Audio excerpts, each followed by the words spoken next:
The Duke painted the woman from his dream before the dawn was an hour old, and 2 weeks later, on a colder October night, she knocked on his bedroom door by mistake and walked clean through the careful life he had built since boyhood.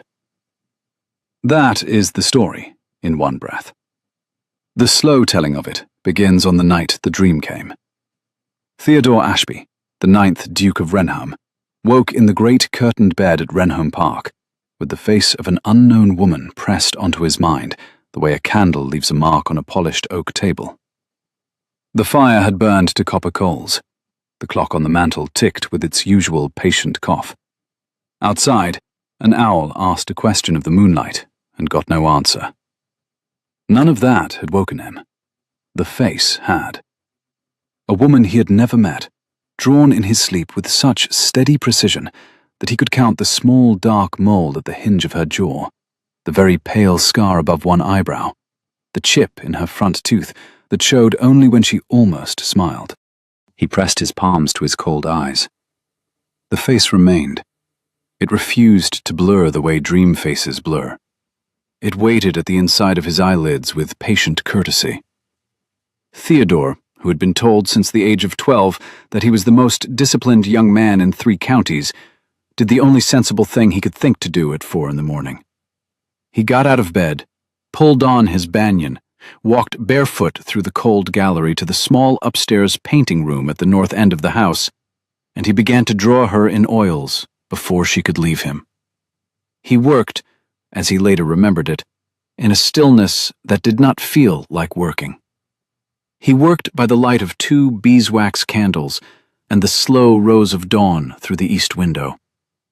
He had been a private painter since boyhood, the kind of habit that gentlemen of his rank were permitted to keep and were never expected to show. His mother, who had taught him, used to say that painting was a form of remembering you had not yet earned. He thought of her often when he mixed colors. He thought of her now. The face came onto the canvas with an obedience he had never known in his hand before. The hair was the color of wet oak after rain. The eyes were gray, with a green ring round the pupil. There was a small scar above one eyebrow, very pale, the kind a child gets falling from a low wall. Her mouth was set in the steady, considering way of a person who has been listening to someone tell a long story and has decided not to interrupt. The room smelt of linseed and turpentine, and the dry warmth of beeswax. The brushes lay in their tin in their old order, fattest at the back, sable at the front, each cleaned the night before in a small pewter jar of warm water. He had laid them as his mother had taught him, on a folded square of unbleached linen, and he had not, since he was 13, laid them otherwise. He chose the smallest of the sables for the green ring of the eye. He chose a worn, flat brush, with the bristles split at one corner from a too-hot day in August for the hair. He mixed the grey of the iris on a chip of slate, and held the chip against the candle, and watched the colour cool as the wax warmed. He found, when he came to the eyebrow, that his hand would not tremble. He had expected it to tremble. It did not. The scar took him 3 small, sure strokes. He sat back and looked at what he had done, and felt, in the bones of his wrists, the particular calm of a man who has been set a task he was made for, and did not know it.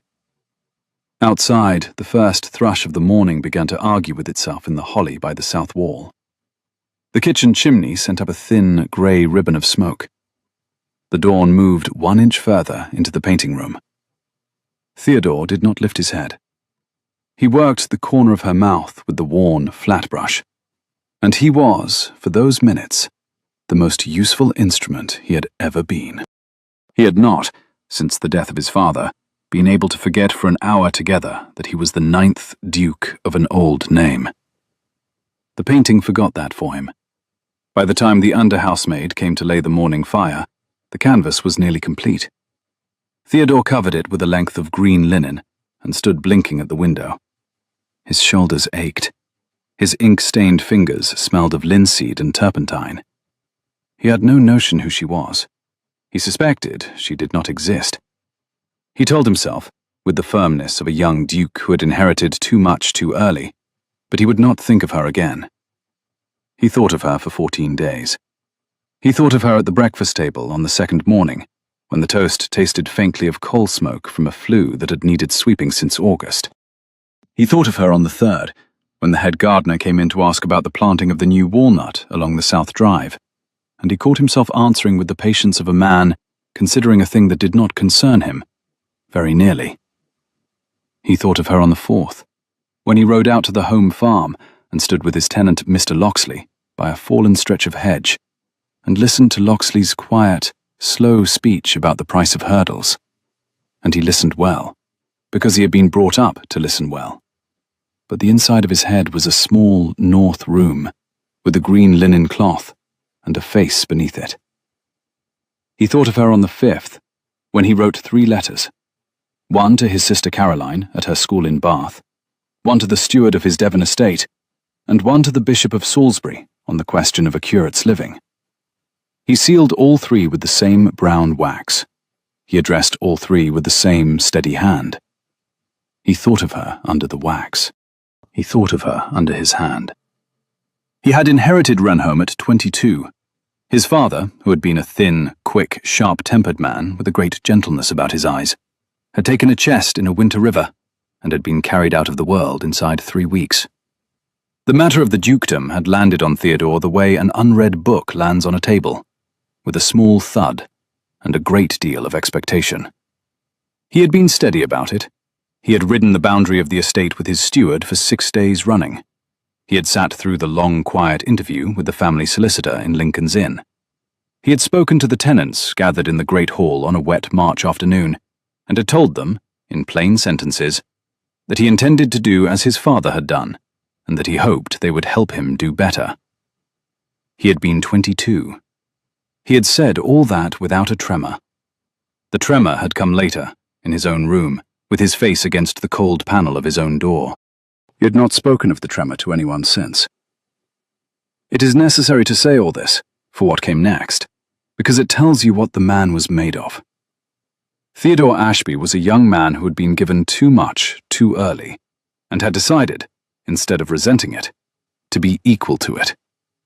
He had a quiet, dry humor about the eyes, which his aunt found exasperating, and his valet treasured. He read 3 newspapers in the morning, and a stretch of Plutarch most evenings before bed. He could not abide a cruel man, nor a careless one. He had been advised by an old friend of his father's, in the first year, to learn to be feared. He had decided, after 6 months of trying, that he preferred to be useful instead, and had largely succeeded. The painting room was the one thing he kept to himself. Even his mother, towards the end of her life, had stopped asking to see his work. She had merely brushed her cheek against his shoulder when he came down from it of an evening, and had said, "Theodore, you smell of turpentine. Wash, please, before your father sees you." He had not painted a face from a dream until that October. He had painted hayricks. He had painted apple boughs in February. He had painted, once, a great storm over the Long Water, very badly, and had kept it because his mother had said it had the right honest fault in it. He had never painted a woman he had not met. He did not know, then, that he was beginning the only useful argument with his own life that he would ever begin. Heskett, his valet, noticed first. Heskett noticed everything, having been the valet of the 8th Duke of Renholm before he became the valet of the 9th, and being the kind of servant who treated his master's character the way a gardener treats a difficult rose. On the 2nd morning, he found the green linen had slipped, and the painted woman was looking past him at the window. He replaced the linen without comment. On the 5th, he found Theodore standing before it with his coat half on. On the 7th, he found a candle burning in the painting room at 3 in the morning, and Theodore asleep in a chair, his cheek against the back of his hand. Heskett did not wake him. He set a coverlet over the Duke's knees, and went away to consider whether it was time to write to the Dowager. Heskett was a man of 53, with the long, careful face of a sheepdog, and the calm hands of an upper servant who had laid out 2 generations of dukes.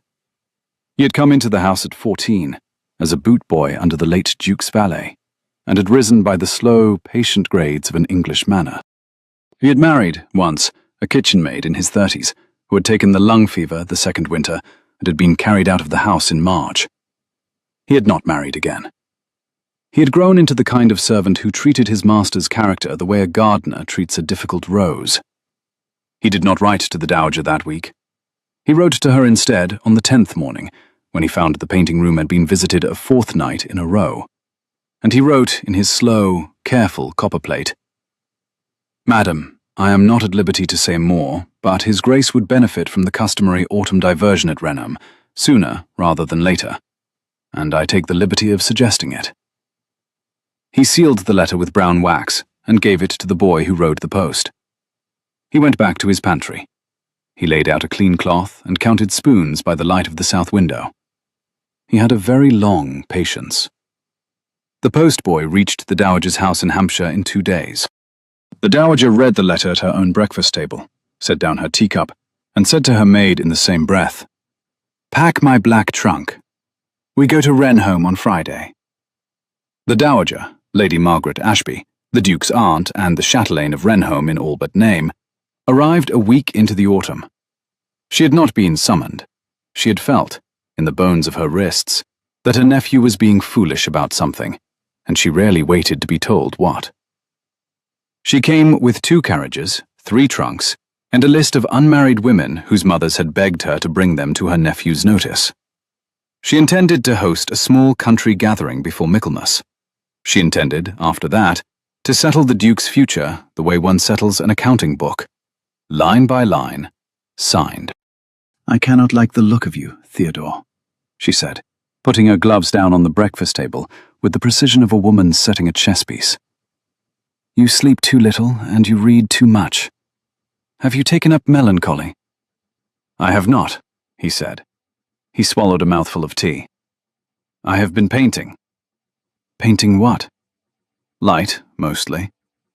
"You painted light when you were 14, my dear, and even then you were better at hayricks. Do not patronize me." "Who is the woman?" He met her eye over the rim of the cup. The Dowager had the face of a fine, intelligent hawk, and she was as fond of him as she was capable of being fond of anyone. He had loved her since he was a boy of 4, crying in the orchard for a mother who would not come down. He owed her a great deal, and a great deal of his sleep. "There is no woman, Aunt Margaret." "Then there ought to be. I have invited 11 of them." He set the cup down too quickly. The saucer rang. 11. With their mothers, of course, and a chaperone or 2. The Hertfords, the Penbridges, Miss Cosway and her sister, the Lady Susanna, Miss Greaves of Lyne, who is musical, and Miss Briar, who is, I am told, surprising. Surprising in what way? The Dowager smiled, the way she smiled at a hand of cards she meant to win. "I do not yet know. Her uncle is the Reverend Briar of Pulley, who has catalogued every fossil on the south coast, and married a Frenchwoman in 1798, which was foolish of him, but produced, by all accounts, a clever niece. I am told she draws. I am told she rides. I am told she made an old man weep at supper last Easter by speaking 3 sentences of perfect Italian to a Genoese sailor who had washed up at Lyme. She is 26. She is not a beauty in the showy way, but I am told she is very well looking, and I do not bring fools to your house." Theodore took a slow breath. The painted face on the upstairs canvas had a small scar above the eyebrow, and grey eyes ringed in green. He had told himself, 3 mornings running, that the woman did not exist. He had become, in 3 mornings, quite sure of this. He found his aunt watching him. "Send the invitations," he said. "They were sent on Tuesday." He laughed before he could stop himself. It came out drier than he had meant. "Then I dare say I had better learn the names." "That, my dear, is what I came to teach you."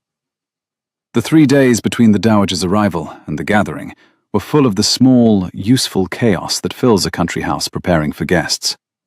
The under-housemaids beat the long curtains in the south drawing-room until the bright dust rose in slow columns through the cold morning air. The head housemaid, Mrs. Combe, walked the bedrooms with her ring of keys and a list, and put fresh linen on 26 beds, and laid sprigs of dried lavender in the warming pans. The kitchen, under the steady command of Mrs. Pike, ordered up 2 crates of oranges from Bristol and 3 brace of pheasant from the Homewood. Mr. Beasley, the butler, brought up 6 bottles of claret from the lower cellar and held them up to the light at his pantry window before he set them down on the cold slate. Heskett brushed the Duke's coats. The undergrooms washed down the 2 best carriages and polished the brass on the gate of the south yard. Even the head gardener, who detested company, set his men to clipping the great yews of the orchard walk until they had the proper soft shoulder, and the orchard smelt sharply of fresh-cut yew for 2 days running. Theodore walked through his own house in this hum the way a man walks through a stream in summer, half present, half elsewhere, dry from the waist up and cool beneath. He saw to 100 small civilities. He signed 100 small papers. He covered, twice a day, the canvas in the painting room. The first carriages turned in at the gate 3 days later. The October wind was thin and gold, and the leaves of the great avenue beeches had begun to give up their colour in earnest. Theodore stood on the gravel in his blue coat, watching the line of teams come up the slope, and felt the strangeness of his own house. Wrenholme was not a small estate. It was a great pale block of Portland stone, 22 windows along the south face, a chapel to the east, a long water to the west, and woods on 3 sides. He had grown up here and inherited it at 22, and on most days he liked it the way a man likes a coat he has worn since boyhood, without thinking. Today he could feel the building behind him. He could feel the upstairs room where the green linen hung. He could feel the painted woman, waiting with her tooth half shown. The October wind came up in earnest just before noon, and the bronze leaves of the great avenue beeches began to fall in slow showers across the gravel. The carriage horses came up, steaming, their breath silver in the cold air. The whip leather creaked, the harness brass winked under a thin sun. Behind Theodore, the house held its breath. 22 windows along the south face, every pane wiped clean since dawn. The great oak doors thrown open to show the warm copper glow of the hall fire and the polished slate of the entrance. Miss Cosway arrived in a peach pelisse. Her sister wore the same. The Hertford girls were tall and looked at his shoulders as if measuring him for something. Lady Susanna Penbridge, who was an honest girl and could not help laughing when she was nervous, laughed 3 times in the time it took her to climb down. Miss Greaves of Lyme, who was the musical one, walked at her father's elbow and held the small black book the way a child holds a doll. There were mothers, and there were aunts, and there was a great deal of grey silk. Theodore made the bows he had been taught. He smiled. He felt, very distantly, like a man at his own funeral, except that he was expected to be charming about it. Miss Briar came down last, out of the smallest carriage, with no mother and no aunt, and a chaperone called Mrs. Lacey, who looked as if she preferred dogs to people. Miss Briar wore a travelling cloak the colour of moss, and the hood was down. Her hair was pinned up tightly for the road. She lifted her face to the house, and Theodore, who had been counting beech leaves to keep his expression in order, forgot, briefly, how to breathe. She had a small dark mole at the hinge of her jaw. He could see, from where he stood, that her front tooth was very faintly chipped. He could not, from this distance, see the green ring round the grey of her eye. He did not need to. He knew it was there. He had painted it on Tuesday. "Your Grace," said Mrs. Lacey, stepping out and offering a perfectly correct curtsy. "May I present Miss Eliza Briar of Pulley Vicarage?" He bowed. His hands were steady. His voice came out without trembling. "Miss Briar, you are very welcome to Wrenholme." She curtsied and said, "Thank you, Your Grace. The avenue is uncommonly fine. I counted the trees from the lodge and made it 96. 97, he said, before he knew he was going to say it. She looked up. The grey-green eyes met his. She did not flinch, and she did not flutter. She tilted her head very slightly, the way a person does who has been told something that does not quite fit and is too well-mannered to ask. "Then I shall have to count again at breakfast, if it does not put me out of countenance with my hostess." "My aunt will count with you," he said. "She enjoys disputing me." "That I can well believe." She smiled. The chipped tooth showed. He had to look away and across the lawn at a starling that was not there. The wind moved the bronze leaves in the avenue behind them. A footman came up with her small valise. The gravel crunched under his boots. Somewhere in the kitchen yard a copper kettle clanged. Mrs. Lacey's nostrils flared faintly at the cold. Eliza turned her face to the house and counted the windows on the south face with her grey eyes, very steadily, and Theodore knew, without watching her count, that she had made it 22 and was already filing the number away. There is a moment, in such gatherings, when a hostess has to choose where to put her chosen pieces. The dowager had chosen. She placed Eliza Breyer at the far end of the long drawing room, beside an east window with a view of the lawn, where the light at 4 o'clock fell with a generosity that was wasted on the other young women, but seemed, the dowager noted with a small, private displeasure, to land very kindly on a parson's niece in a moss-green gown. She placed Miss Cosway and Lady Susanna on the deep settee by the great fireplace, where the firelight would catch their jewellery. She placed the Hartford girls by the pianoforte. She seated the chaperones and the mothers at strategic angles. She set Mr. Hartford in the armchair nearest the brandy. She conducted the room the way a coachman handles a pair of greys. Theodore moved through the company as he had been taught. He spoke to Miss Cosway of her journey from town. He spoke to Lady Susanna of her father's health. He spoke to the Hartford girls about a horse he did not own. He bowed over Mrs. Lacey's gloved hand and asked her, very gravely, whether the chaperonage of Miss Breyer had given her cause to regret undertaking the journey. Mrs. Lacey, a grey-haired widow of 50, with the wrists of a woman who had spent her youth in a parish kitchen, looked at him steadily and said only, "It has given me no cause whatever to regret it, Your Grace. Miss Breyer is, in all respects, a person of credit to her uncle." She did not smile. She did not need to. Her plain, square face had a way of giving its yeses with no music, and they were the more reliable for it. Theodore inclined his head and moved on. He held back in the whole of the first afternoon and spoke no more than the courtesies of the room to Eliza Breyer. Once, twice, 3 times, his eye crossed her at the east window, and was caught and held for a beat too long, and was let go. He refused himself the small permission, when he passed her chair, to let his hand touch the back of it. He drank his tea. He listened with patience to Mr. Hartford's anecdote of the prince. He went, when the company broke up at the dressing bell, to his own dressing room, and stood at the long window, looking down on the dusk gravel and the bare avenue, and the canvas above him in the painting room, and felt the shape of his own life shifting around him, like the slow turning of a great ship at anchor. The first 3 days of the gathering passed the way such days do. They walked the long water. They were shown the picture gallery. He did not take them to the painting room. They played cards in the evenings.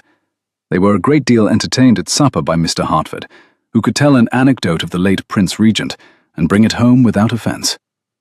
Miss Greaves played the pianoforte. Miss Cosway and her sister sang a duet that began as Italian and confessed, by the second verse, that it was English. Lady Susanna laughed and was kind. The Hartford girls were polite and considered him at length. There were small physical pleasures in those evenings. The warm crackle of the great hall fire under the dry beech logs, the smell of beeswax on the long oak table, the faint, sharp tang of orange peel as the footman passed bowls of candied rind with the port. The candlelight fell on silk and silver, and on the polished wood of the floor, where the dancers, after supper, paced a slow country measure, with their slippers whispering on the parquet. The dogs of the household, 2 long-bodied spaniels and an old wire-haired terrier, slept across the hearthrug in a heap of warm fur and twitching paws. The dowager presided. Heskett, at the side table, polished a single glass with a linen cloth and kept his eye on the Duke. Miss Breyer said very little. She listened. She had the listening of a person who collected what she heard, the way a beachcomber collects glass. When she did speak, she spoke briefly, and one had the sense of a long shoreline behind the brief speech. On the second night, when Miss Greaves had played a complicated Italian air and looked round for praise, Miss Breyer said, "That was the second of Cimarosa's, was it not? I have only heard it played as written. You added a hesitation in the third bar." I liked it. Miss Greaves, who had been steeling herself for the usual compliments, blushed almost to her hair. You play? She asked. A little. I compose when I can be private. Not for company. Theodore, halfway across the room with a tray of sherry, set the tray down on the wrong table. His aunt was watching him. He took her arm at the end of the night, when the guests had gone up by candle, and said in a low voice that the painted picture had not been a coincidence, and he begged her to keep it private. The dowager, who had been a married woman and was a great aunt to 4 children and had buried 2 of her own brothers and 1 sister, said only, Theodore, you are looking at me as if I might shatter. I am 64 years old and the daughter of a duke. I shall keep my counsel. He kissed the back of her hand. Her glove had been laid down on the table beside her, and her skin smelled very faintly of orange flower water, which she had used since he was a boy. He had kissed that hand at his confirmation, at his entry into Oxford, at the chapel door on the morning of his father's burial, and on no occasion since. He found his throat tight. But my dear, she added very softly, you must be sensible. She is the niece of a country parson. Her dowry is not large. You have a duty to the name, and I have invited you 11 women on its account. I cannot pretend this is convenient. I have not asked you to pretend anything. Then you have not yet asked, and I am giving you fair warning. The fire in the great hall had burned to copper coals. Heskett was waiting at the foot of the south stairs with a small candle, as he had waited for the Duke's father at the foot of this same stair for 30 years before. He did not speak. He inclined his head. He went up behind Theodore in the small, careful pace of an old servant, and at the door of the bedchamber he took the Duke's coat and his neckcloth and his cuffs, and laid them on a chair as he had laid them on every other night of the past 9 years. And he set down the candle on the side table, and he wished his master a quiet good night. He went up to bed at 1 in the morning. He did not visit the painting room. He could not bear that night to face the canvas. He lay on his back and looked at the underside of his own bed curtains, and tried very hard to remember the face of every woman he had met since he was 20, in some order, and could not. He could remember Eliza Brier's voice, however, with humiliating clarity, saying 96 trees. Sleep for Theodore that night was a country he could not enter. He lay on his back in the great curtained bed, and watched the faint sway of the bed curtains in the draught from the east window. The fire in his grate had been built up by Heskett before he had come up, and had settled into a steady red working under a small, bright blue flame, and the room held the warm, dry smell of beechwood and the cold under-smell of October beyond the window. He turned on his side. He turned on his back. He put his arm over his eyes.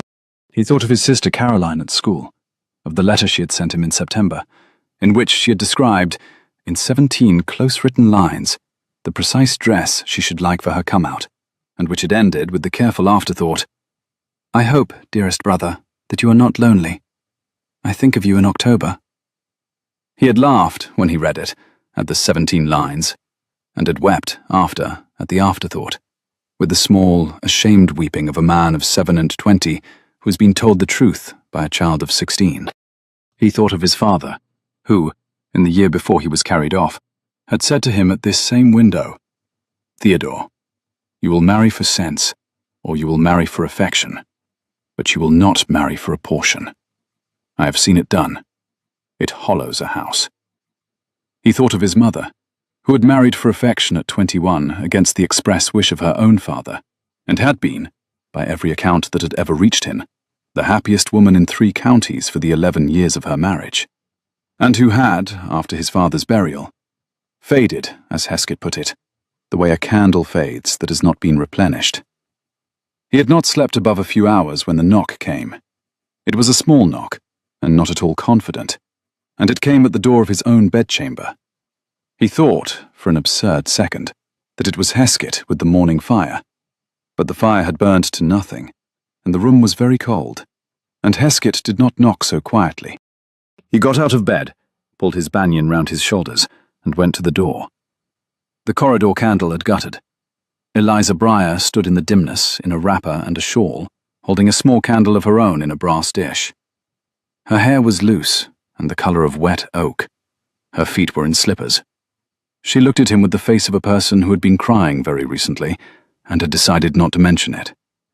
The chipped tooth was hidden. The mole at the hinge of her jaw was very plain. "I beg your pardon," she said. Her voice was steady, but only. "I have lost my way." He could not answer.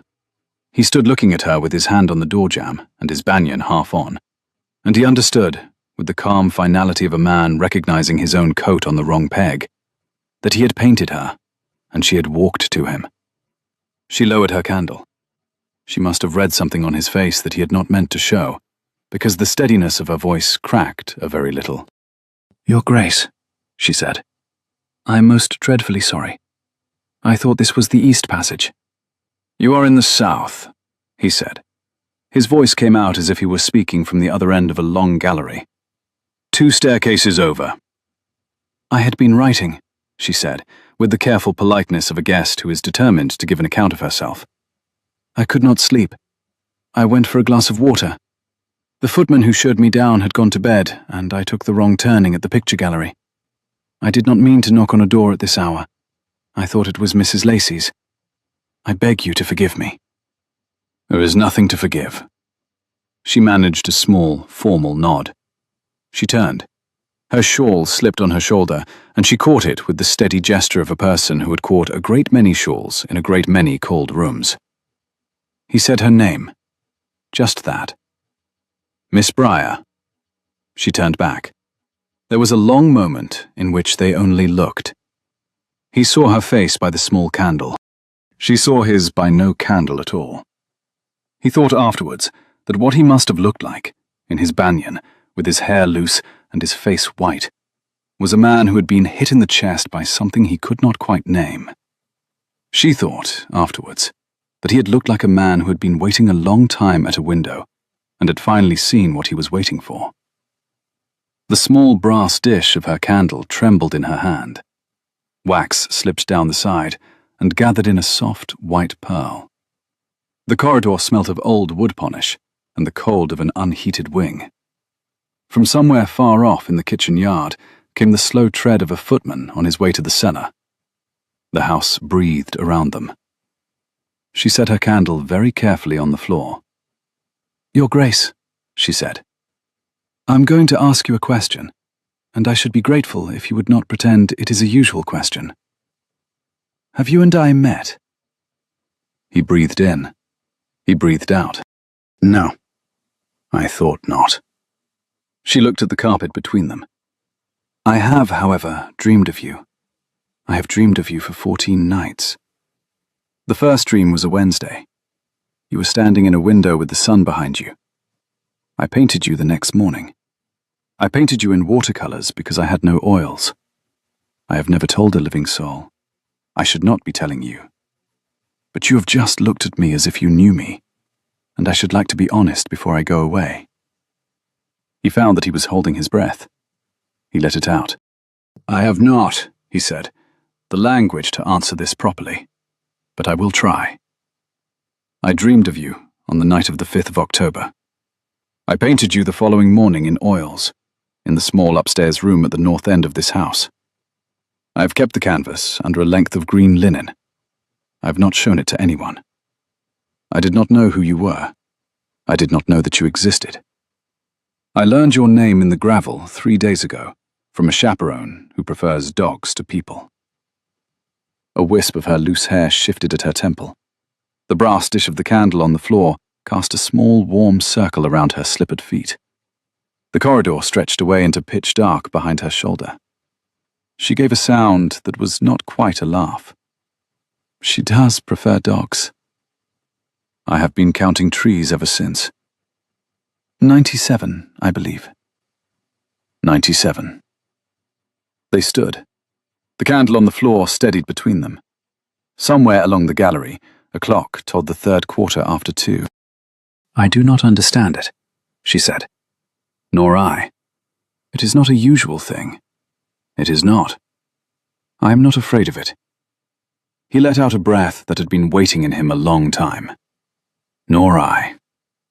A cold draught from the south wall lifted the hem of her wrapper 1/4 of an inch and set it down again. The candle on the floor between them guttered and steadied. A door, very far off, closed softly somewhere in the wing. She picked her candle up off the floor. She did it gravely. She did not look at him for a long moment, and when she did, she met his eyes the way she had on the gravel, with no flinching. "I shall go back," she said. "Mrs. Lacey will worry. She told me before I came that she should not sleep until I was a married woman, and I have given her no rest. I have no idea what I am to do with this. I have no idea what you are to do with it. We have known each other 1/4 of an hour, and I have stood in your doorway in a wrapper, and the only thing I am quite certain of is that I am not sorry." "Nor I," he said for the 3rd time. "Good night, Your Grace." "Theodore," he said, "if you would, tonight, in the corridor. Theodore." She considered this. She had a way of considering that gave her face the gravity of a portrait. "Theodore," she said, "good night." She turned and walked along the corridor with her candle held very level, and she did not look back. Theodore stood in his doorway until the small light of her had turned the corner. Then he went back into his cold room and sat on the edge of his bed in his banyan, and laughed once, very quietly, and pressed the heel of his hand against his eyes, the way a man does when he has been struck by good fortune and is not yet sure what it will cost. He did not sleep. He watched the dawn come up grey over the long water. He watched a heron stand in the shallow at the south end as if it had been asked to be there. He thought, with absurd irrelevance, that he must remember to ask her if she had ever painted a heron. He thought, with no irrelevance at all, that he had been a duke for 7 years, and had never until this hour properly known what he was for. A grey dawn came up beyond the long water. The kitchen chimney sent up its thin ribbon of smoke. The first scullery maid clattered her pails in the cold yard. The under-housemaid lit fires in the breakfast room and the small parlour, and laid the long table with fresh linen and the heavy plate, and the smell of fresh coffee and warm bread came up the south staircase. She came down to breakfast at 9:30, very neatly dressed, her hair done with the modest competence of a young woman who had no maid to fuss over her, and she sat at the far end of the table and ate her eggs as if she had slept without incident. Theodore, who had been schooled to be civil at all times, found himself civil to everyone but her. To her, he was only formal. He could not bear to risk anything. The dowager watched both of them and ate her toast with both hands. "Miss Briar," said the dowager, in the unhurried voice that had ended marriages and started two. "I am told you draw." "A little, Mum." "Have you brought any work?" "A few sketches, Mum, and a small folio of miniature portraits." "Miniatures?"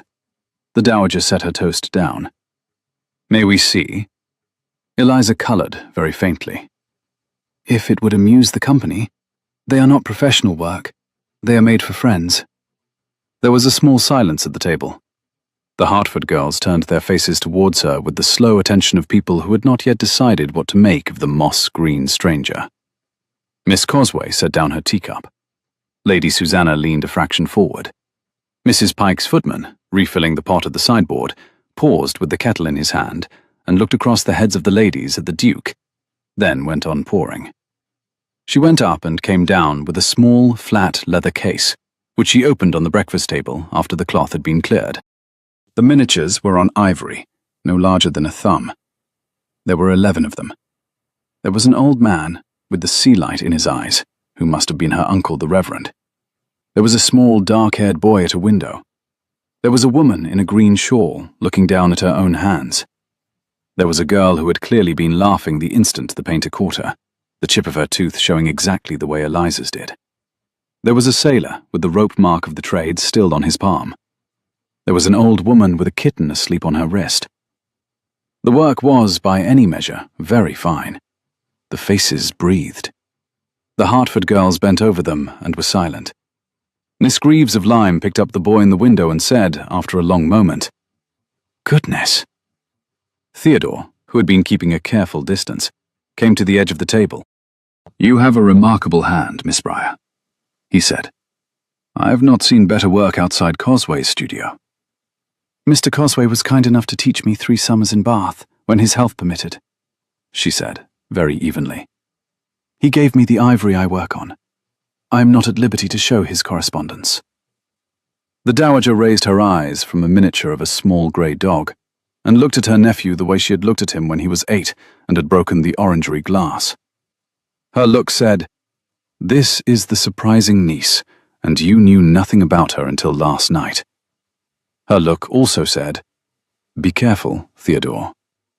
Her look added, almost reluctantly, "And yet." He did not stay in the breakfast room. He passed, on his way through the long gallery, the small inner door of the dowager's own sitting room, which had been opened a hand's breadth by a careless undermaid, and not closed. He did not mean to look. He looked. He saw, by chance, his aunt seated alone at her writing desk by the south window. The small leather case of Eliza's miniatures lay open on the desk before her. She held in her steady grip one of the 11 miniatures, the one of the woman in the green shawl, looking down at her own hands, lifted to catch the light. The dowager was not aware that anyone could see her. Her habitual ramrod posture had softened. She had taken her spectacles from the case at her elbow and put them on, which she never did before company. The light came in over her shoulder and lit the silver hair at her temple. He watched her, in the absolute silence of the corridor, turn the small painted ivory in her hand once, and twice, and a third time, slowly, the way one turns a thing whose value has surprised one. He watched her set the miniature down at last on the green leather, very gently. He watched her sit a moment longer, with her hand flat over the case as if shielding it, and her face turned to the window, and her mouth not quite firm. She made no sound. She wept no tear. She did only sit. He held his own breath. He moved on, past the door before she could become aware of him, and he went down the south stairs with the small, useful knowledge of a man who had just been shown something he was not meant to see. He did not at the time understand what it would do to him. He understood only that his aunt, for one private minute over a stranger's miniature, had not been the chatelaine of Renholm, nor the daughter of a duke. She had been some woman remembering some other woman, in a shawl, in some other house. He went on, out across the terrace, with his hands behind his back, and walked the lower terrace twice, and the upper terrace once, and then went up to the painting room, and stood before the canvas. He pulled the green linen away. The face on the canvas looked back at him, with the steady, considering gaze he had now seen across a breakfast table over toast. He could not have been more shaken if she had spoken from the linen seam. He covered it again. He went down. He found Eliza Briar reading in the long library, alone, with her finger marking the place. The library smelt of leather and old paper, and the faint, pleasant tang of the slow-burning logs in the grate. A long window at the south end let in a strip of pale October sun that lay across the floor in a yellow bar. A small dust danced in the bar. She did not start. She turned a page and finished the sentence she was on, the way a woman does who is at home in a room. "I should like to show you something," he said. "It is not, I think, a usual thing to show. I should like to show it nonetheless." She set the book down very carefully. "Yes." The back staircase smelt faintly of damp stone and beeswax. The wooden treads gave under their slippered feet with the slow, polite creak of old oak. Eliza moved up ahead of him, with the steady step of a person who had spent a great deal of her life on narrow stairs. He took her upstairs by the back staircase, which was used by no one but the housekeeper. He pulled the green linen from the canvas and stood out of her line of sight. The painting room was cold. The morning sun had moved off the east window. The smell of linseed and turpentine had thinned to the dry, clean smell of old wood and beeswax. The brushes lay in their tin in their old order. The chip of slate where he had mixed the grey iris that October dawn lay on the small folding table by the wall, the colour cooled to a dull pewter. She made no sound at all. She walked round the canvas, She walked back. She stood for a long time at the place from which the eye of the painted woman looked out. She put one hand to her own jaw, very lightly, at the place of the mole. "You painted my chipped tooth," she said. "I painted it the morning after the 5th of October. I had the color of your hair wrong. I had it the color of wet oak in the rain. I see now it is darker at the temple than I made it. It is wet oak in the rain in the autumn. In the summer it is fairer. I shall make a note." She gave a soft, broken laugh, and then she did not laugh. She kept her hand at her jaw. "Theodore," she said, and that name in the painting room sounded utterly different from the name in the corridor. "I painted you in watercolor. I have it in my smaller case, beneath my hairpins. I will show you when we go down. We are not mad. I refuse to be mad. We are something else. I cannot name what we are, and I will not pretend, before I am 26, to understand my own bones. I have not been pretending to understand mine for a fortnight. Two of us, then. Two not pretending." She turned to face him. The light from the small north window of the painting room fell across her cheek and lit the green ring of her iris. The faint scar above her eyebrow was very pale. He could smell, at this nearness, the lavender water she used, and the cold of the back staircase still clinging to her cloak. "My uncle taught me, when I was 13, that there are facts in the world for which we have not yet earned the words. He would say, 'Do not be frightened by what you cannot name. Be courteous to it. Look long. Make notes.' Your uncle is a sensible man." "He is the most sensible person in the south of England." "I should like to meet him." "He should like to meet you. He does not approve of dukes on general principle. He may be persuaded in the particular." She covered the painting again with her own hands, gently, the way she might have laid a cloth over a sleeping infant. She turned and went down the stairs ahead of him without a word, and at the foot of the stairs she went one way and he went another, and at the door of the long library she looked back over her shoulder and said only, "Tonight, after supper, the orchard.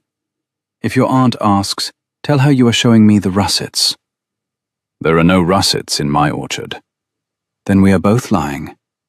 I shall meet you there." The dowager did not ask. The dowager watched. At supper she put Eliza at the far end of the table, beside an elderly cousin from Wiltshire who was deaf in one ear, and she put Miss Cosway and Miss Greaves at her nephew's right and left, and she conducted the conversation with the steady authority of a coachman keeping 6 horses to the road. Theodore did everything that was required of him. He talked of the harvest.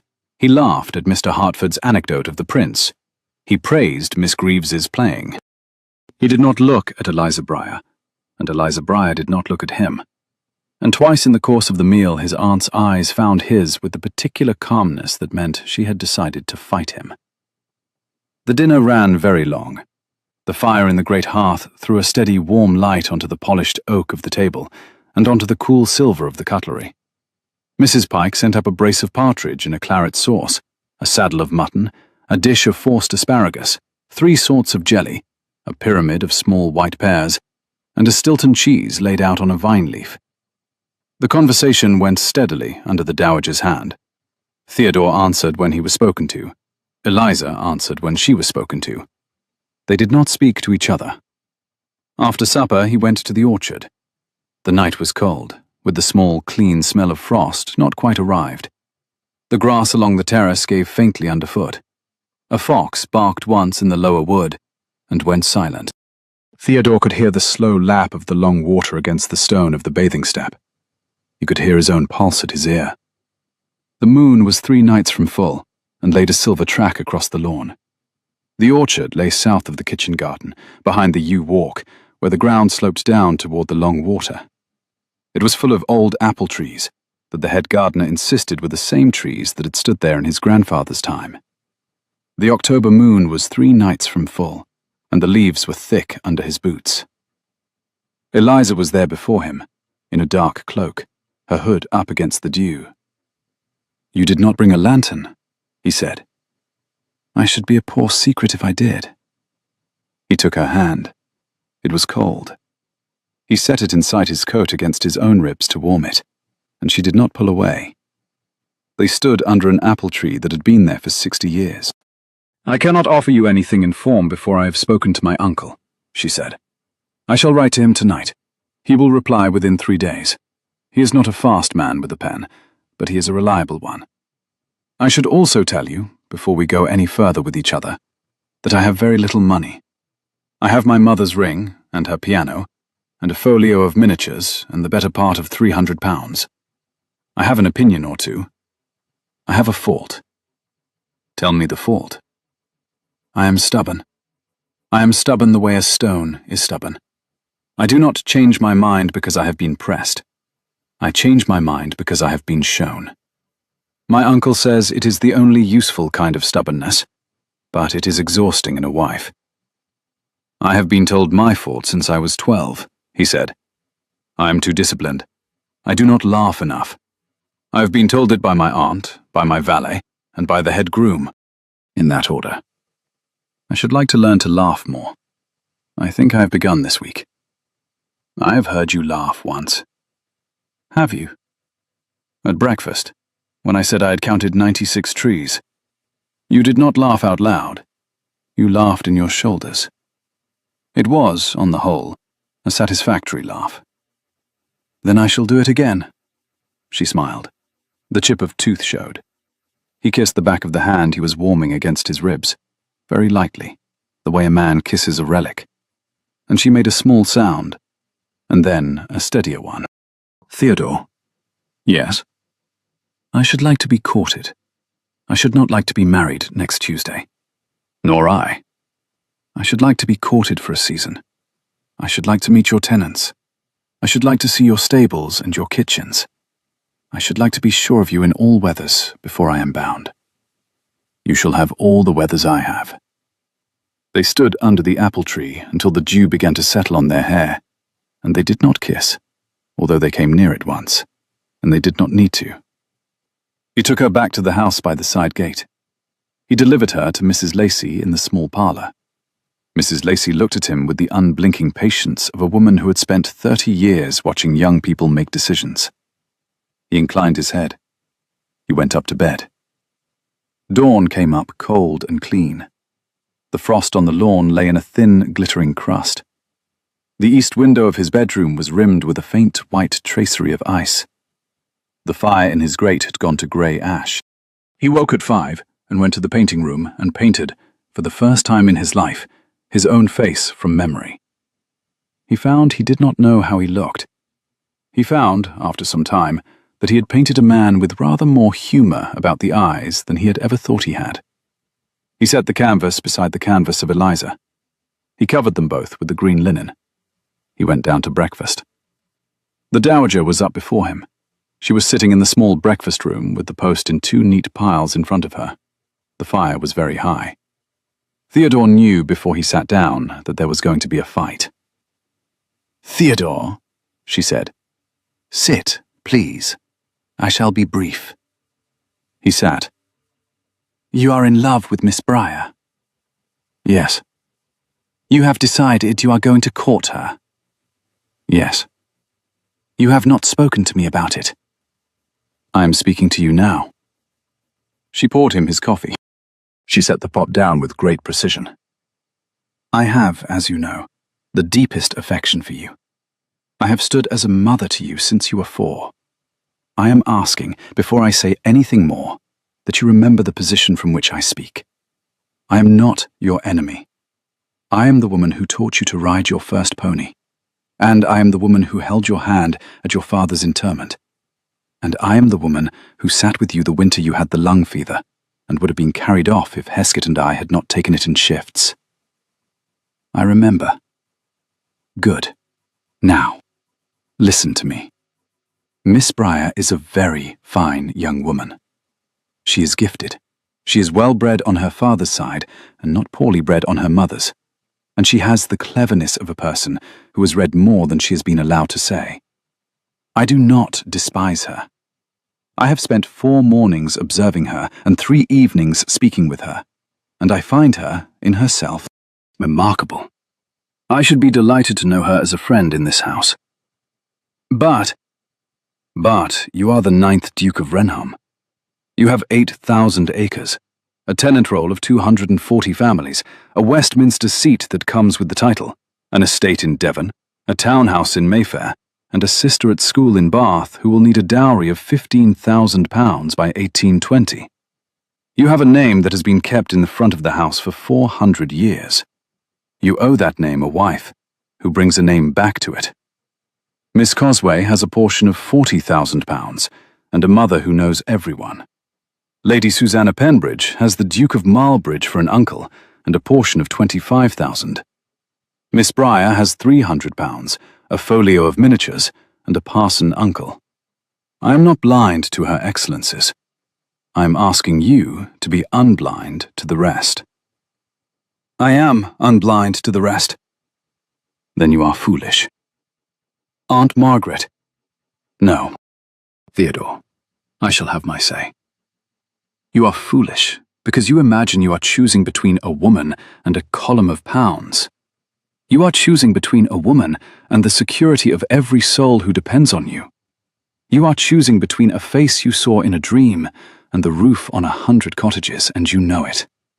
You are choosing between your own happiness and your sister's marriage, and you know that too. I am asking you to look at it without flinching. I am not asking you to give her up. He set his coffee down. He felt the muscles between his shoulders go tight. What are you asking? I am asking you to take a season. I am asking you to write to the Duke of Marlbridge as a courtesy, since he is an old friend of your father's, and I have known his wife since I was a girl. I am asking you to permit Miss Cosway and Lady Susanna a fair hearing before you decide.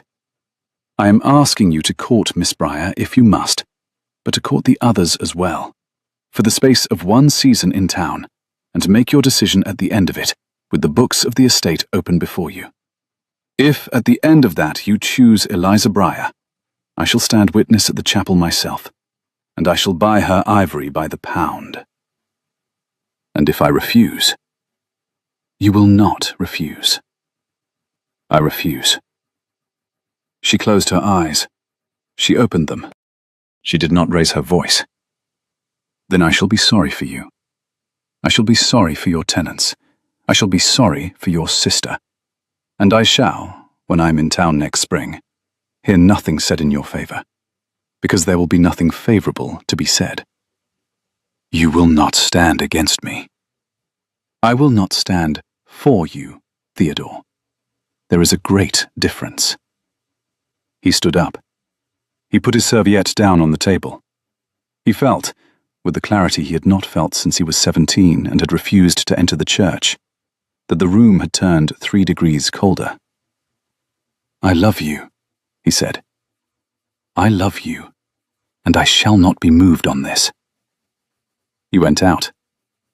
The terrace was cold.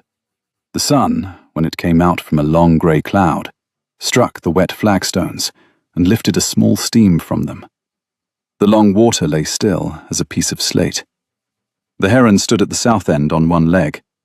The wind moved his hair. He walked along the long water for an hour. He met Heskett at the bench near the south gate, who had been pretending to mend a stirrup, but had clearly been waiting for him. Heskett did not speak. He handed Theodore a small flask of brandy, set it on the bench, and walked away. Theodore did not drink. He held the flask against his palm and watched the heron, and tried to think. He thought of his father, who had been carried off when Theodore was 22, by a chest taken in a winter river, and had left him 8,000 acres and a long list of opinions. He thought of his mother, who had taught him to mix colours, and had followed her husband out of the world before Theodore was 25. More, the doctors said, from grief than from any settled sickness. He thought of his sister Caroline at school in Bath, who was 16 and silly and dear, and would need £15,000 by Christmas of next year. He thought of the tenants.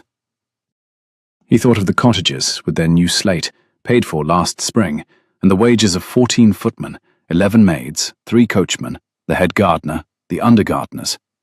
He thought of the pew in the chapel where his mother had sat. He thought of his aunt, whom he loved. He thought of Eliza Breyer laying her hand to her own jaw at the place of the mole. The flask sat warm in his palm. The brass cap caught the cold light. The heron at the south end of the long water lowered his other leg and stood on two for the first time in an hour, then folded one again. A coot piped from the reed bed. The wind shifted to the west. He went back to the house at noon. He spent the afternoon with the estate books. He did not see her until dinner. At dinner, she was placed once more at the far end of the table, between the deaf cousin and a curate. She gave no sign. The dowager was in her usual chair at his left. Miss Cosway was at his right. He was pleasant to Miss Cosway.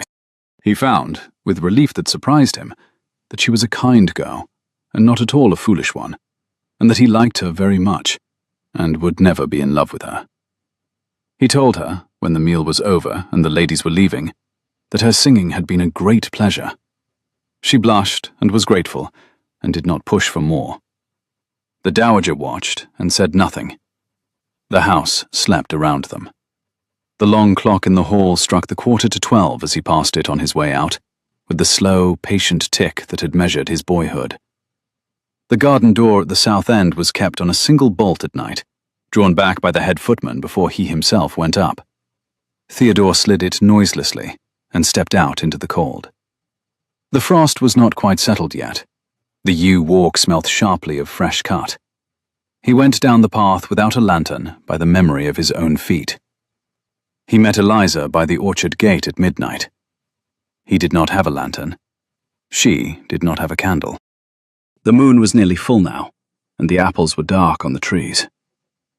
"My aunt has put it to me plain," he said. "She will not bless this. She will not work against me, but she will not stand for me. She has asked me to take a season in town, and consider the rest before I decide." "What did you say?" "I said I refused." "Theodore, I will not be moved." She put both her hands on his arms. Her palms were cold even through the wool of his coat. She held him as a person holds a stubborn child by the elbows. The pulse at her throat moved very evenly. The moon laid a small silver line along the curve of her temple. "I will not have you do that for me," she said. "I will not have you refuse her for me before I have written to my uncle. I will not have your sister's dowry depend on whether you have been brave with your aunt in October. Listen to me. We are not children. We are two grown people who have between us, by some grace neither of us understands, been shown each other early. We do not have to spend that grace badly. I have not been brave. I have only been certain. Then be certain in March." He laughed. "You want me to court Miss Cosway?" "I want you to be sure of me in all weathers. I told you that under the apple tree on Wednesday. I want to be sure of you. I do not want you in March to wake one morning and think, I refused my aunt in October, and have a parson's niece on my arm and an empty Mayfair house. I want you to wake in March and say, I have heard all the others now, and the only one I want is the one who knocked on my door by mistake. That is not who I am. It is who I should like you to be." He set his forehead against hers. The October moon was on the apples behind her. He could smell the orchard and the cold and the very faint trace of the lavender water she had used. "How long?" "Until the end of the season. Until Whitsun. I shall be in Bath with my uncle until then. I shall write to you twice a week. I shall not see you. I shall not hold your hand under any apple tree. I shall not appear by some accident in your bedroom corridor by mistake. I should like to. I shall not. At Whitsun, if you have been to every ball and have heard the Duke of Marlbridge and have looked the estate books in the face, and you still want a parson's niece who cannot bring you a pound, then I am yours. And if I bring my aunt round before Whitsun?" A small wind moved the orchard. An owl far off in the lower wood asked its old question. Theodore felt, against his rib, the warm, patient pressure of her cold palm. "Then come and tell me. And if at Whitsun you have decided you do not want me?" She did not flinch. She looked at him very steadily under the apples. I shall not have decided that. You cannot promise. I can promise. I've been at this longer than you have. I painted your face in a watercolor on the morning of the 6th of October at 6 in the morning, before I had heard your name. I am not a girl who chooses lightly. I have chosen. He could not answer. The orchard was very still. The cold smelt of apples on the ground and of wet bark, and of the first faint sharpness of frost. A blackbird in the lower wood gave one slow chuck and was silent. He held her against him for a long moment in the orchard, and the moon moved 1 inch in the sky, and somewhere a fox barked. He let her go. The apple bough above them shifted in the cold wind, and dropped a single dry leaf onto her shoulder.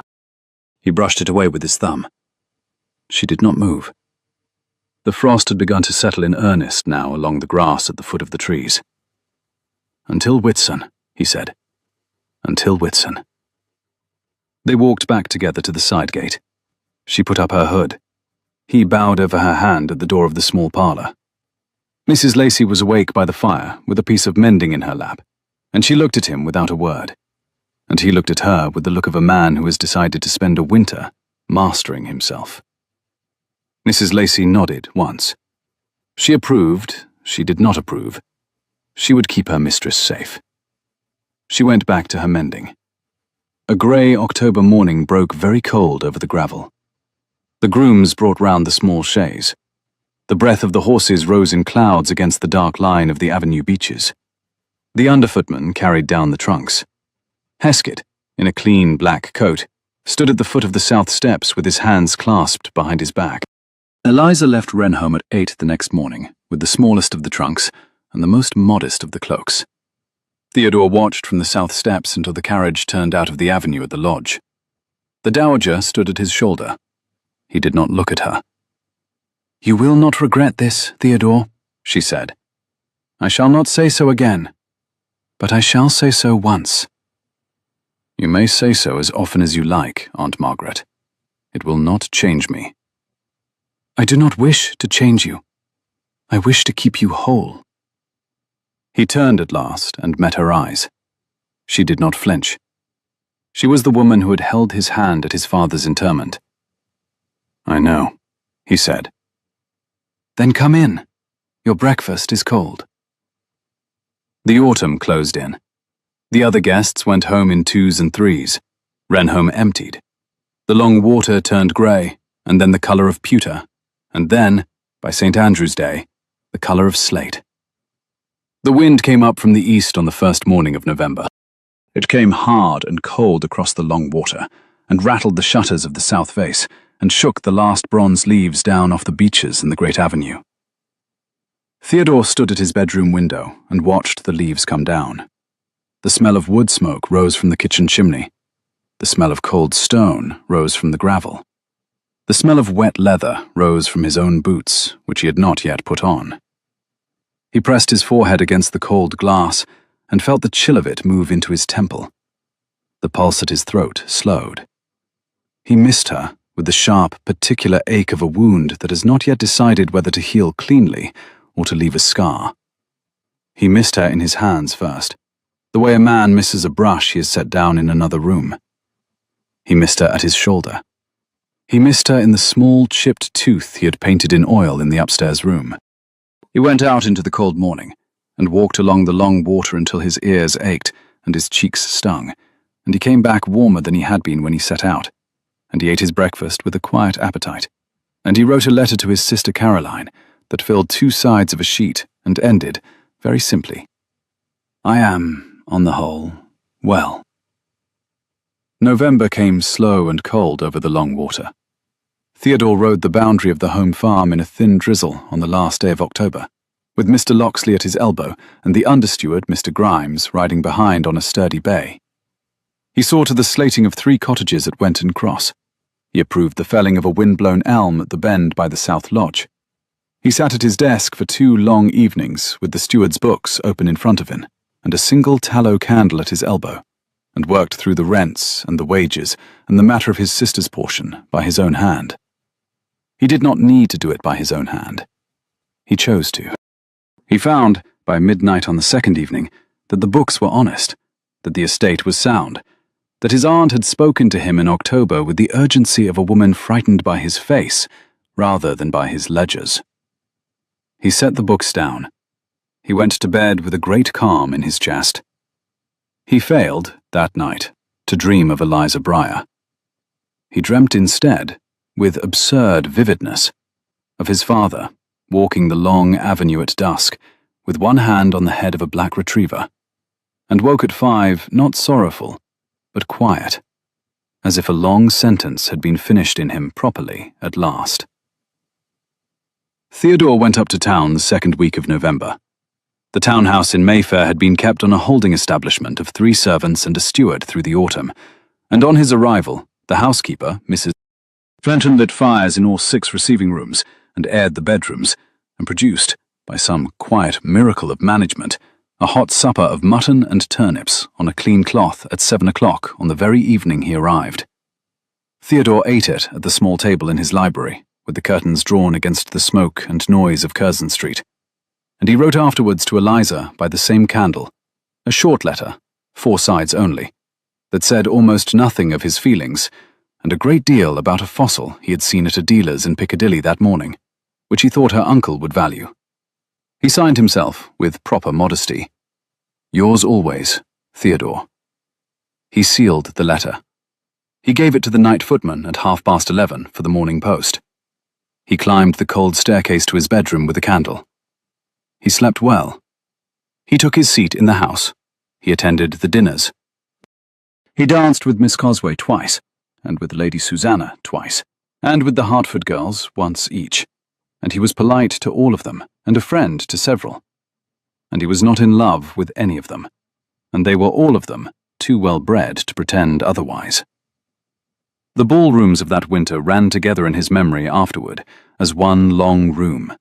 The cold tile of an entrance hall, the warm smell of beeswax and powder, the slow press of silk against silk on the staircase, the bright twang of a violin tuning, the small dry rasp of the master of ceremonies announcing arrivals. He felt at all of them the strange double consciousness of a man whose body was in one room and whose heart was in another. He bowed, he smiled. He led his partners through the slow figures of a quadrille with the same patient care he used in choosing a horse. He came home each night to his cold townhouse and ate cold beef in his library and slept badly and woke at dawn and wrote 3 lines to Eliza on the writing desk by the window. He sent the lines by the night post. He kept, in the end, every one of his appointments. The streets of London that winter were thick with the smoke of sea coal and the rattle of the iron-tired drays on the cobbles. The Thames was a great grey sliding mussel below Westminster Bridge. The squares of Mayfair smelt of damp stone and horse and of the small wood smoke from the railed gardens where the lamplighters came out at 4 in the afternoon with their long brass poles, and the green twilight came up early. Theodore walked. He walked because he could not be still. He walked from Curzon Street to St. James's by way of Piccadilly, and back by Pall Mall in the slow dusk, with his hands behind his back under his caped coat. And he watched the lamps come on, one after another, and the wet pavement gather and double the light. He thought, very often, of October. He thought once, with quiet amusement, that he had become the very kind of melancholy young duke whose existence he had refused to believe in at 23. Miss Cosway's mother, who was a sensible woman, drew him aside in February and said, "Your Grace, I shall withdraw my daughter from your attention, if you will permit me. She is fond of you, and I do not wish her to be foolish. Lord Welbeck has been asking. I shall encourage him. I tell you this as a courtesy, because my husband admired your father." He kissed her hand. He thanked her for her plainness.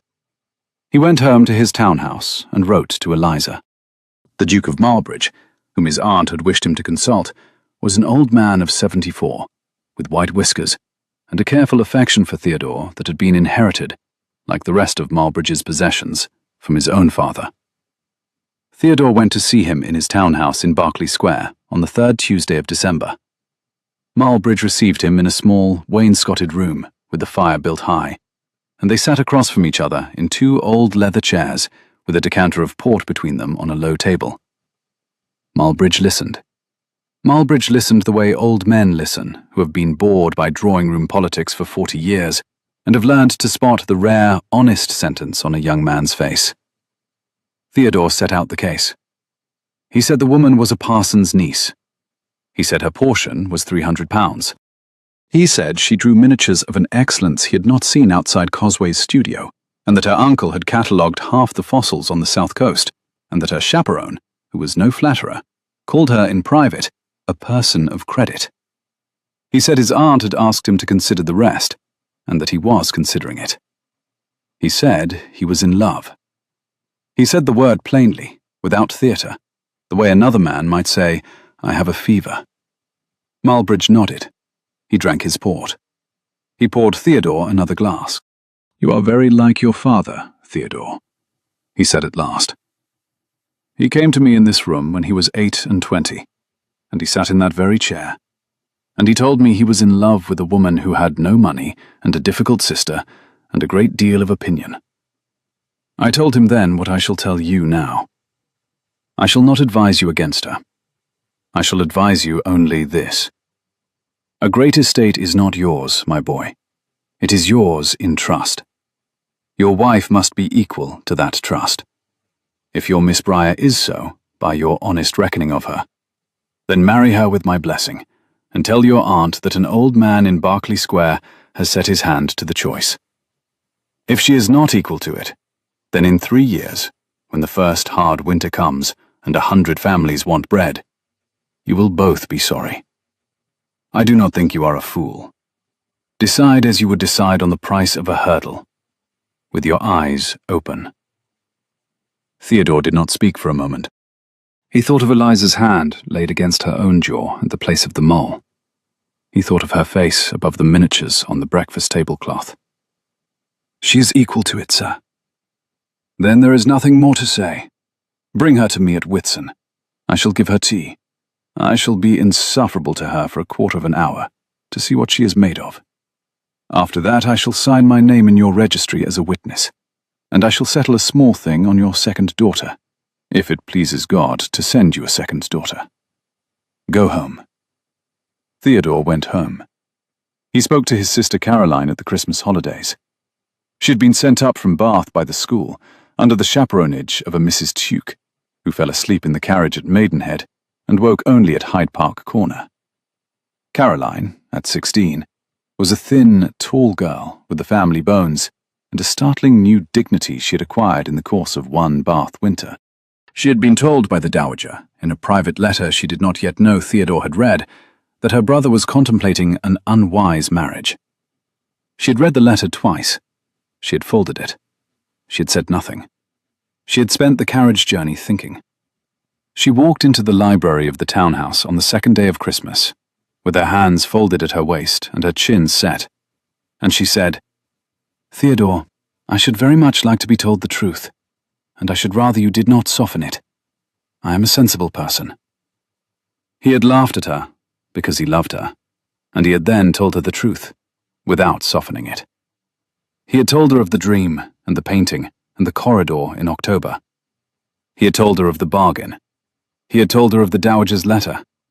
He had told her, last, that he intended to keep the bargain, and that he would not be moved.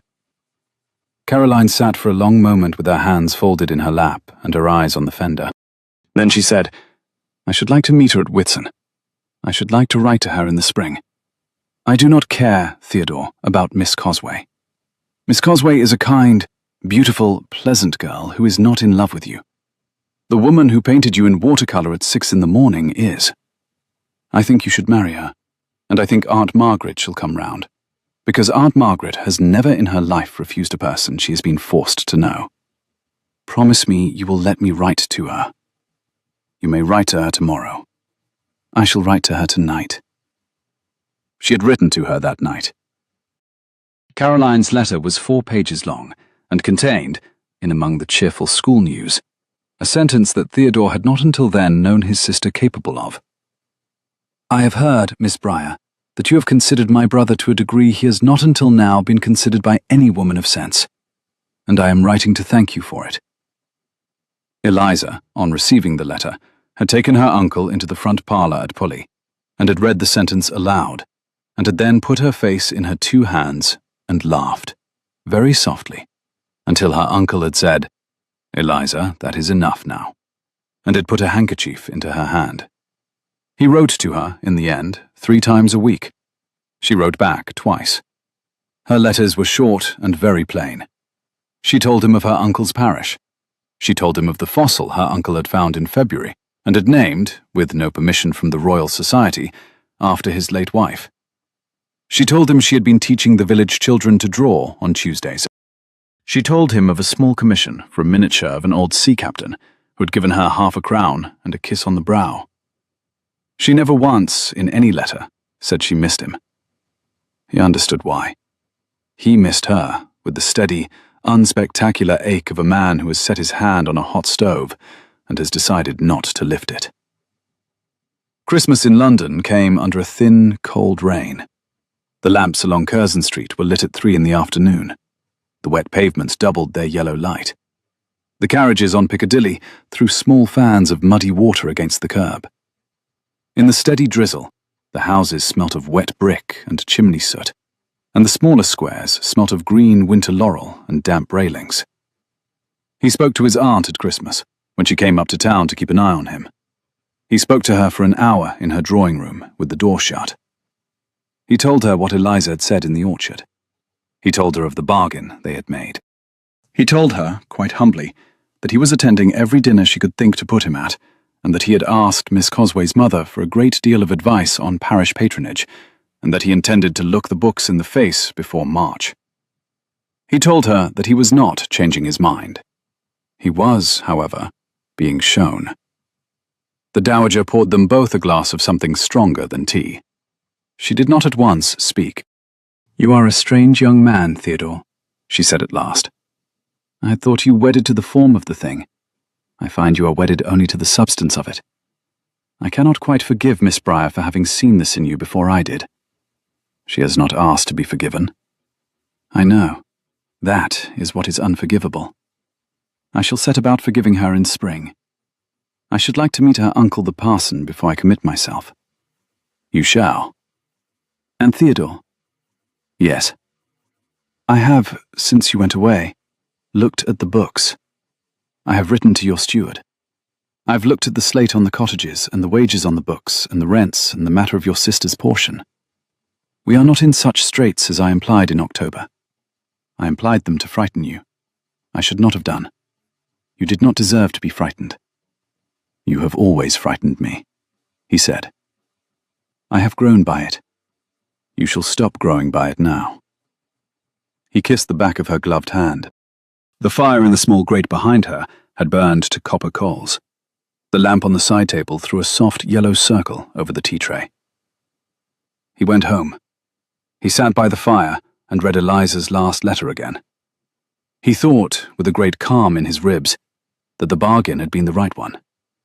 He thought that he had been a duke for 8 years now, and had only this winter learned to be a man. The end of the season approached in slow, grey degrees. February gave way to a bright, cold March that brought wind along the river and the first snowdrops to the small back garden of the townhouse. Theodore attended a final dinner at the Hertfords, a dance at the Penbridges, and a long, very dull breakfast at his aunt's, at which the Bishop of Salisbury was present, and at which Caroline, who had been brought up from Bath for the occasion, conducted herself with the grave attention of a girl who knew her brother was being looked at. The dowager said little that morning in defence of any of the candidates Theodore had been examining. She had, instead, twice asked the bishop about the parish of Pully, and once, very mildly, of the Reverend Briar's reputation in matters of antiquity, and had received from the bishop the kind of plain, kind answer which is, in such interviews, the loudest possible verdict. March came in mild and wet. The crocus came up in purple drifts in the railed gardens of the squares. The first lambs were dropped in the home fields at Renham. The dowager went back to Hampshire. Caroline went back to Bath. Theodore stayed on in Curzon Street until the last sitting of the House, and then ordered the small chaise and 4 greys at 5 in the morning of the last Monday in March, and was, by 10 o'clock the same morning, on the Bath Road, with a leather portmanteau on the rack and a pencil case at his elbow, and the Reverend Briar's last letter folded into his breast pocket. He came down to Pully in the last week of March. He had not told Eliza. He had told her uncle by letter. The Reverend Briar, who did not approve of dukes on general principle, had replied with a paragraph of unblinking sense and the postscript, "She does not yet know the year of your birth, nor the figure of your income. Inform her of both before you ask her. She will refuse you twice for form, and once for sense. Be prepared." Theodore folded the letter into his pocketbook and kept it. He stopped the chaise at the village inn at noon, watered the horses, ate a cold pasty, and drank a half-pint of small beer at a window table, and walked the last half-mile up the lane on foot. He came up the lane to the vicarage on a wet, kind morning. The blackthorn was in flower.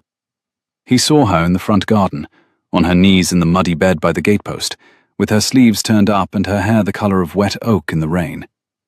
She did not at first hear him. He stood at the gate. She turned her head. She did not start. She sat back on her heels. "You have come without writing," she said.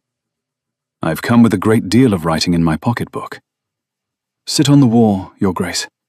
I am not yet finished with my snowdrops." He sat on the wall. He watched her finish her snowdrops. She wiped her hands on her apron. She came and sat beside him. "I have been to every dinner my aunt could think of," he said. "I have danced with 7 young women, none of whom I have loved. I have looked the estate books in the face. My aunt sends you her regards, with which she will, in spring, send her blessing in person. I have been to Bath 3 times to see my sister Caroline, who is 16 and is reading Mrs. Edgeworth, and is most desperately keen to be introduced to a remarkable woman. I have read your letters, twice apiece, until I knew them. I have considered every morning whether I had been a fool. I have not been a fool. Theodore, will you do me the honour of marrying me, Miss Briar?" "Yes." "You have not refused me twice for form and once for sense." "I have refused you in March 3 times in my own head. You will have to take that on trust." "I take it on trust." He set his hand against her cheek. He felt the small, dark mould at the hinge of her jaw under his thumb. He felt the chipped tooth when she smiled. He kissed her once, very lightly, at the corner of her mouth, which was as much as the open road at the vicarage gate permitted. She put her forehead against his shoulder. "You took your time, Theodore." "You set the time." "So I did." A blackbird whistled from the hedge. The blackthorn beside them gave off a faint, cold sweetness. A bee, very early for the year, blundered into Theodore's shoulder and away. The vicarage chimney sent up a thin, clean ribbon of smoke against the grey March sky. The Reverend Briar came out of the vicarage at that moment with a half-eaten piece of bread and butter in one hand and a fossil in the other, and he looked at them over the top of the gatepost with the unblinking calm of a man who has been waiting for this morning for 11 weeks. "Miss Briar," he said. "Your Grace, there is tea inside." They went in. The vicarage parlour was a low, warm room with a deep stone hearth, a great deal of bookshelf, 3 small rugs, a piano under a cloth at the back wall, and on a table by the window a clatter of small flint and chalk fossils set out like the pieces of a long, slow argument. The Reverend brewed tea in a brown pot. He cut bread. He did not flatter. He asked Theodore 3 questions about the estate, 2 about the chapel at Wrenholme, and 1 about the bishop. He listened to the answers. He set the teapot down again and looked at his niece, who was standing at the window with her hands behind her back, and her colour very high. "Well, Eliza," he said, "you have decided." "I have."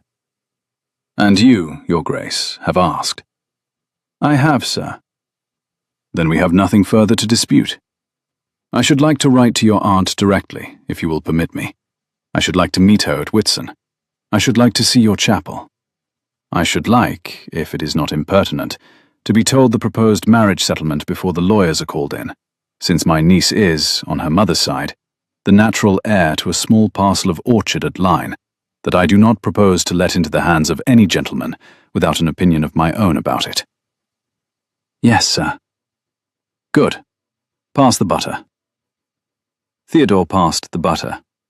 He felt, with the small bright humour that had been growing in him since October, that he had been examined by an old man in a cassock with more candour and more affection than by any man of business he had ever sat with in Lincoln's Inn. He liked the parson. He thought he might come to like him a great deal. The dowager came down to Pulley at Whitsun, as she had promised. She came in her own travelling coach, with a small leather case that contained, among other things, a folded paper she had not shown her nephew, and which she did not produce until she had sat with the Reverend Briar in his parlour for the better part of an hour, and had been brought a cup of tea by Eliza in the second-best china. She had unfolded the paper then. It was a settlement of £1,000 in the funds, in trust for any second daughter Theodore and Eliza might have, and the Reverend had looked at it for a long moment without speaking, and had then said, "Madam, you are very kind. The first daughter shall manage." The dowager had smiled at him, the first real, unhostile smile of her acquaintance with the south of England, and had set her cup down. She had said after a moment, "Mr. Briar, I should like to begin again. I have, in October, used my voice against my nephew's choice. I should now, in June, like to use it for him. I shall be glad if you will permit me to be useful to your niece." The Reverend, who was a man for whom a plain apology was the most welcome currency in the world, had said only, "Madam, you are quite welcome to her. We have raised her between us. We shall share her, I trust, with a free hand." They had shaken hands on it, like two old foxes meeting at the edge of a quiet wood. The week of the wedding was warm and dry. The hawthorn was out in great white drifts along the lanes. The bees worked the lime trees in the vicarage garden until the air under them was a low, golden hum. Eliza spent the 3 mornings before her wedding sitting in her uncle's parlour, finishing a miniature of her grandmother on a small chip of ivory, with the warm wind moving the lace curtain at her elbow, and Mrs. Lacey on a low stool in the corner, mending a fine linen handkerchief. The vicar sat at his table by the window, cataloguing a tray of fossils, and from time to time read aloud a sentence from a book on the conchology of the Dorset coast, and waited for his niece to laugh, which she always did. The wedding was held at Pulley in the second week of June, in the small parish church, with the dowager in the front pew, and Caroline in a new bonnet, and the village children scattering snowdrops they had pressed since March between the pages of their drawing books. The church was small and old, with whitewashed walls and a single dark beam across the roof, and the morning light came in slanted and warm through the leaded panes of the east window. The smell of fresh hay rose from the floor of the porch. The smell of lime came in from the blossoming trees outside. The bell rope hung a slow length down by the chancel arch. The village had laid the aisle with new rushes. Heskett gave Theodore the ring. Mrs. Lacey gave Eliza her bouquet. The Reverend Briar married them with 3 sentences more than the book required, and a postscript he had clearly written himself. Theodore could not afterwards have repeated the postscript. He had been looking at the chipped tooth. There was a small wedding breakfast in the vicarage garden, on trestle tables under the lilac, where the village had brought, by their own initiative, baskets of cold pies and jugs of small beer, and a single great pyramid cake the squire's wife had baked. Eliza walked between the trestles with her hand on Theodore's arm, and stopped to speak to every cottager and to every child. The village children gave her, in slow turn, the snowdrops they had pressed between the pages of their drawing books since March, and she set them in her bouquet until there was no more room, and then she gave them back to the children to keep. Caroline, who had been brought down from Bath, was beside herself, and danced twice on the grass with a tenant farmer's son, who afterwards, 50 years later, told his grandchildren about the day a duke's sister had danced with him in a churchyard at noon in June.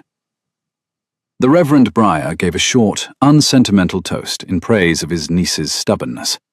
The dowager gave a shorter, sentimental one in praise of her nephew's.